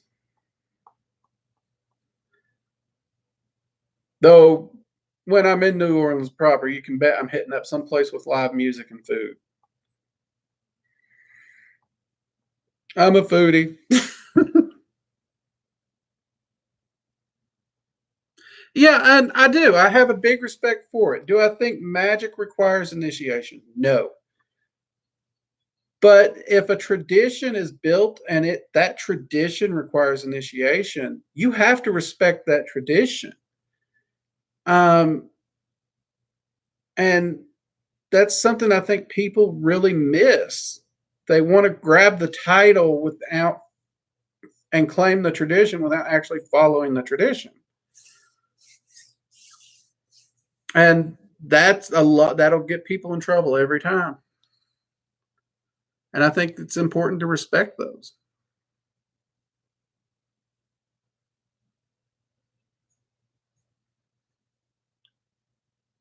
Uh what are the best areas? Oh, if you want a true New Orleans experience, and a lot of people's going to find this funny, but I'd say first off, don't go during Mardi Gras because a good chunk of the populace in New Orleans and Louisiana, they generally don't do Mardi Gras the way we do it. And most of what you're going to run into during that time is very just touristy focused. Which who can blame them? The money's there to be made. Make it. That said, if it's not tourist season, hit up Bourbon Street in the French Quarter in New Orleans proper. Check out some of the historical areas. A lot of the cemeteries have now been closed off unless you're on a tour, and that's because there's a lot of people was damaging certain tombstones and graves, and littering, and they were not respecting the graveyards at all. But if you can get one of the tours, definitely tour the cemeteries.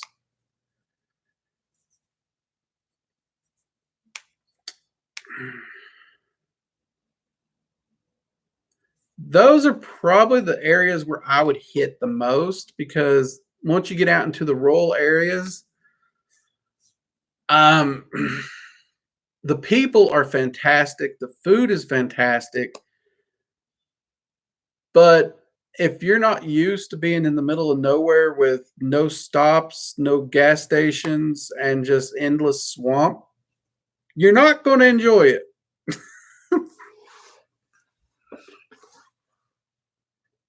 Because there's a stretch of road. I think Peachy will know what I'm talking about, but it runs from Texas to New Orleans, and it runs pretty much along the bayou the whole way, and there's nothing on that road. They call it Gator Alley. And you can drive 3 hours on that road and not see another car.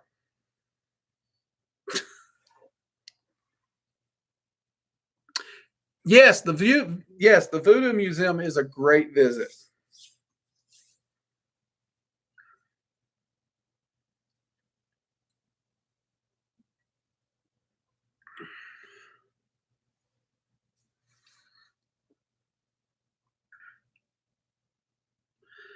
But just for a quick trip, that's probably the areas I would hit because it's way too much to cover in one trip. And if you try, you're going to spend so much time running around, you won't get to actually enjoy anything you see.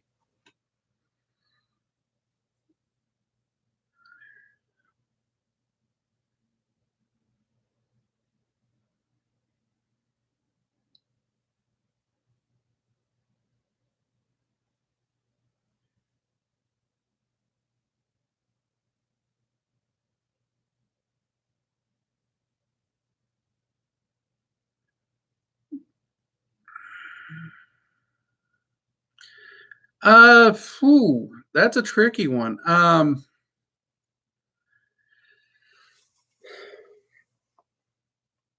Kind of an absolute magic or nothing can outdo it.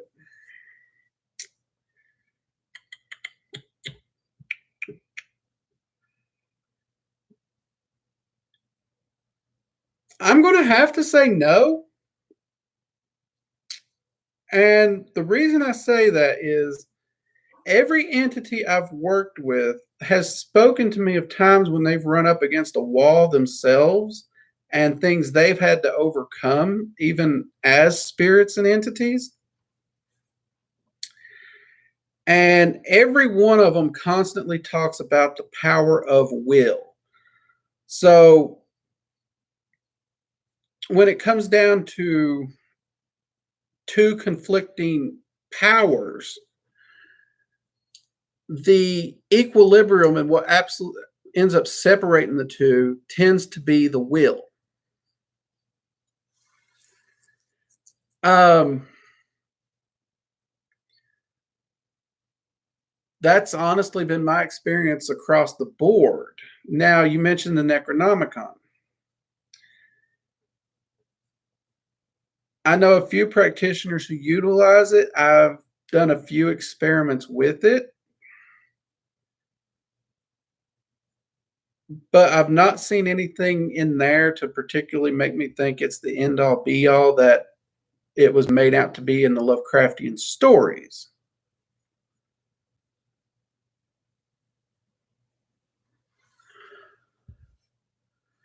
But yeah, I would actually say no. I'm at this point in time, I don't believe in one singular ultimate end all be all magic because so much of my research has shown me that everything seems to have a check and balance to it somehow, some way, somewhere.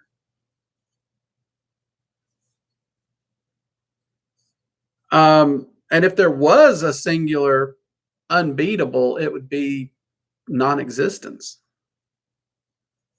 Because the second something comes into existence, it has a check and balance already in place. But that gets into more philosophical than I think what your question was.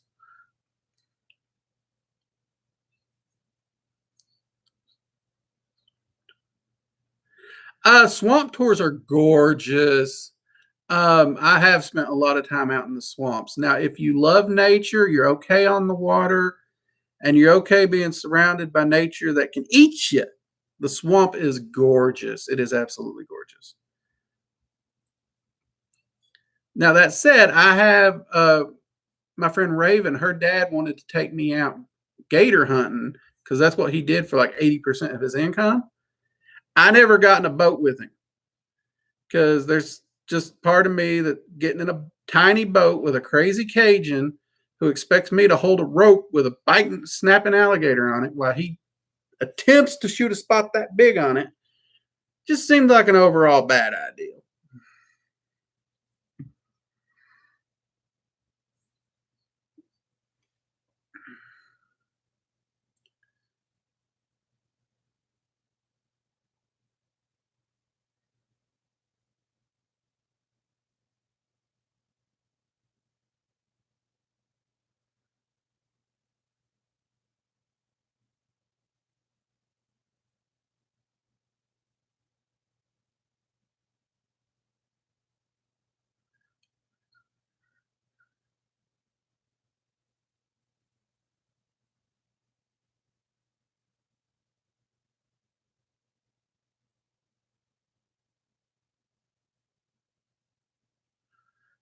What do you mean dragon people ignore a lot of people's magic?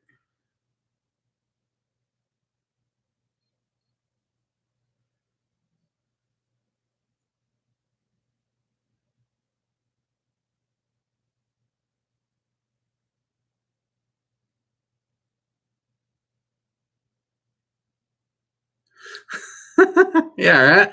Um, Now dragons do have an ability to ignore magic to some extent, but I'm not sure that we dragon magicians can do the same. Do I practice alchemy? I practice draconic alchemy, which I think I talked about a little bit in the Magical Coffee Hour last week. And that's dealing with changing, molding, transmuting energy patterns and utilizing them to create change in the world around you as well as within yourself. That form of alchemy I do practice. As far as do I transmute lead to gold? No. But if I had the formula and I was able to do it, I'd be buying up all the lead. But so far, no. The closest to that type of alchemy I do is home brewing, where I transfer honey and water to mead.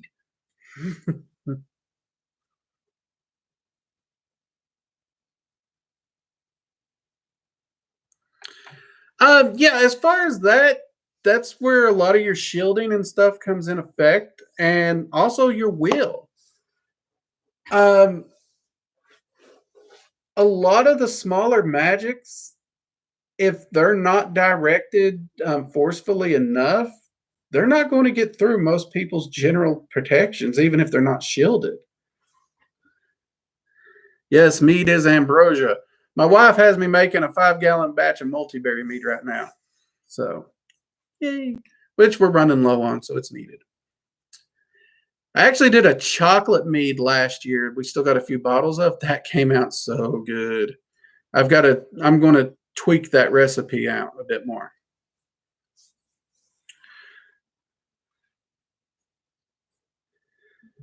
Um, what was I saying? I didn't have brain fart. I'm sure it was on alchemy.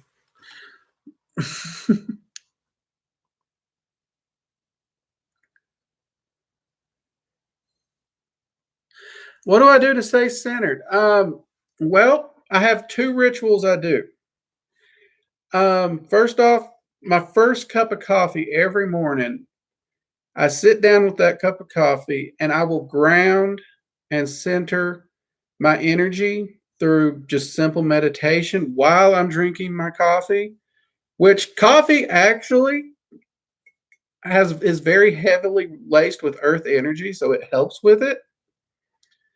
And that's the first thing I will do. When I first wake up, I make my coffee, I sit down, and my first cup of coffee is a ritual in and of itself. I'm drinking the coffee while I ground and center out my energy and get everything in a line. Um, After that, I will do one of two things. I'll either take a shower, um, or I'll go into the ritual room and I will actually do the Dragon's Flame ritual where I pull those energies in and I literally program my own energy for what I'm doing that day and the goals I have set out. And that is my daily routine. And I actually repeat the coffee ritual at lunchtime. And then at the end of the day, I usually take a shower that helps relax me, de stress me, ground me out, and boost my immune system. I pull that water energy in for extra healing. So while I'm sleeping, I'm getting the maximum healing benefits out of my rest. And before anybody says it, yes, that's assuming I sleep because we all know I forget to sleep a lot of times.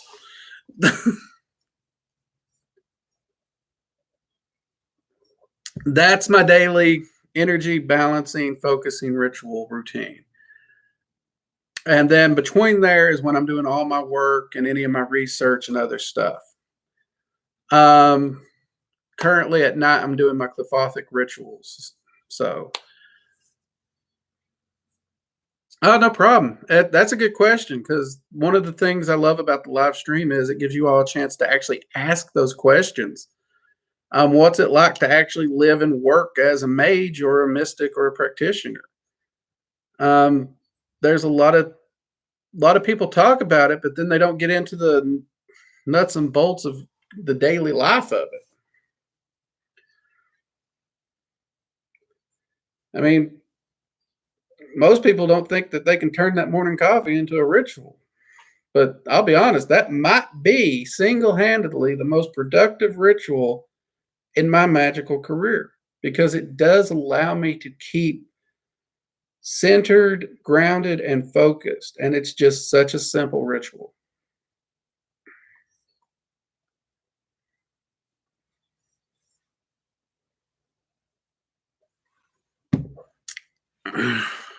That was a great question. And yes, I do consider brewing alchemy because that is I think in my mind, one of the biggest forms of physical transmutation that we've discovered. Well, that and cooking, I guess, could also be considered.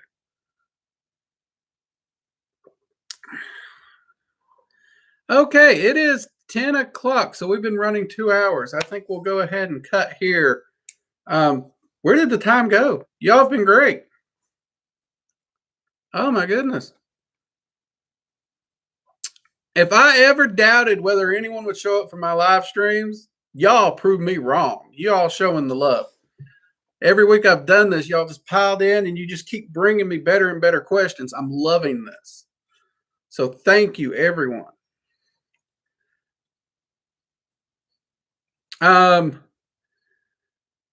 Yeah, so I'm going to get off here. I got a ritual with Lilith and Samiel to do. And, this week I actually get to jump into the evocation side of that.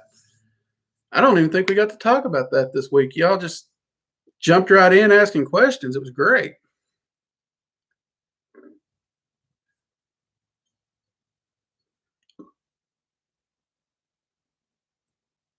Will, you have a safe flight.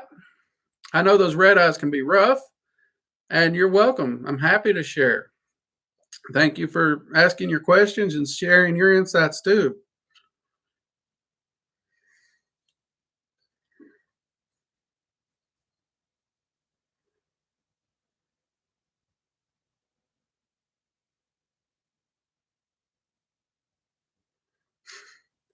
Oh, yeah, we'll be there Sunday at the Magical Coffee Hour over on Twitch. Anyone who can make it, join us. Watch Linda put me under the meat grinder like she usually does, put me on the spot. Of course, I usually pick on her too, so it works out both ways. So bring your coffee and join in. And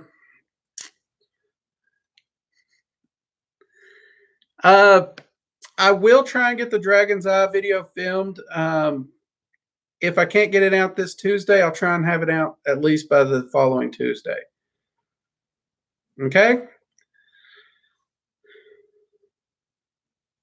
All right, everybody. Good night. Thank you for joining me tonight. This has been absolutely wonderful. I'll see y'all next week. Bye-bye.